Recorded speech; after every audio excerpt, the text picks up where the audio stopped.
Hey friends, and welcome back to my YouTube channel. In this video tutorial, I will show you how to fix League of Legends. We aren't able to create a lobby right now. Please exit the client and reopen it to try again. So if you're getting this error while playing the League of Legends game or while launching the League of Legends game, then here follow the fixes. Now before following any of the fixes, first check the server status of League of Legends. So you can go to this down detector website. I will provide this link in my video description.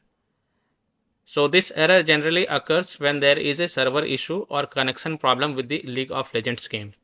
You can check this down detector website, and when you are on this down detector website, you can see League of Legends server status. There have been many reports by the players. So the problem is from their side. If their server is down, offline, under maintenance, or having any outage, then you can't do anything. You have to just wait for a few hours until their server status get back online, and then problem will get resolved by itself. So the problem is from their side and not from your side. So you have to basically wait for the server status to get back online, and then error will get fixed by itself.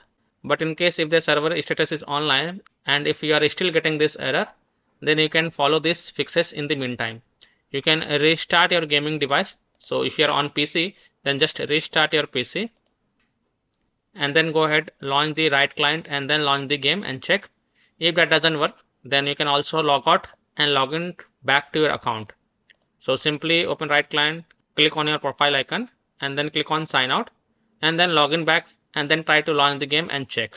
If still your problem is not solved, then if you have any alternative account, then log in with that and then check.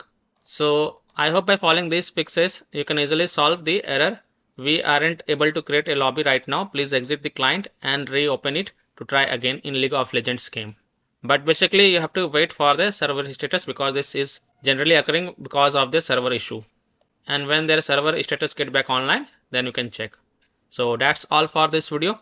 If this video helped you, then please like and share this video and also subscribe to my YouTube channel to get the latest updates. Thank you.